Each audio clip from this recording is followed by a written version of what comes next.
South Carolina State with the football on a 1st and 10 from their own 42. Malcolm Long rather, under pressure, and he's going to go down. He doesn't quite have the mobility that Delonte Williams has, and it looks like Long lost the ball at the end of the play. I'm not sure if he was down. No, there was not a whistle blown. And they continue to let them go for the football. So you would think if that's the case, they must be calling it a fumble. Now Morgan State saying they've got the football. I thought he was down. Yeah, this is something you can't do right here. You're going back. He doesn't have the mobility. Well, you've got, no, that ball's out. That ball is out. You're right. Zary Stewart forcing the fumble. They had several opportunities to fall on this ball, but that ball is clearly out of there. They did a good job of allowing them to go for the fumble there. And if you're Morgan, you're just thinking one of us just fall on this football. They were very fortunate this ball didn't go all the way out of bounds. So that's a big turnover here for Morgan State, and if they can capitalize here, they're looking at a one-score game. Now remember, at the FCS level, you can't review a play. So whatever the ruling on the field is, it stands. And let's listen to Shannon Easton.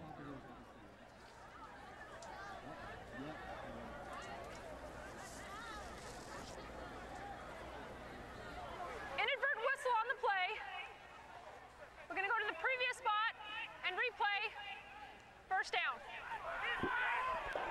And that is an awful break for Morgan State. Yeah, I mean, that is an awful break for Morgan State.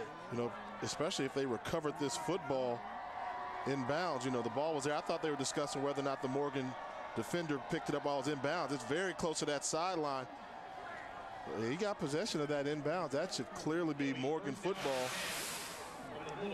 Instead, it basically amounts to a do-over because of the inadvertent whistle. But boy, if you're Morgan State and you're Donald Hill, you got to be fuming.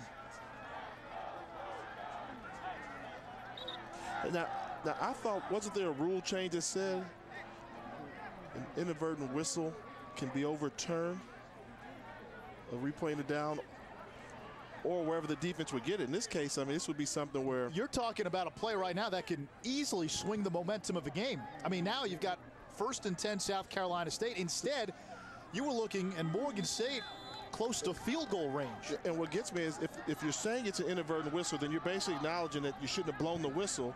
And if Morgan State recovered the football, then they should have the football. You know, the official counted. And then Morgan State couldn't stop SC State, and they got a field goal. For more on that play, right now we're going to go down to the field and Charlie Neal. Charlie? Well, one of the things we know, the official rule is anytime the whistle blows, the play is dead at that particular point. So that is what was ruled on the field by the referee. So that's why, I mean, I don't know if it's fair or not. Here's what doesn't make sense. If it's ruled dead when they blow the whistle, it would at the very least be a loss of yards for South Carolina State. They went on as if nothing had happened. Yeah, they like you said, it was a do-over. Now that's the part that I think comes into question. That could turn into, well, let's pretend the play never happened. I got some more on that, Anish. What do you have, Charlie? Well, one of the things is, if the whistle blew while the ball was loose, the team that lost the ball has an option of replaying the down or taking it at the spot. So that's what South Carolina State did. Why would they give the team that lost the ball?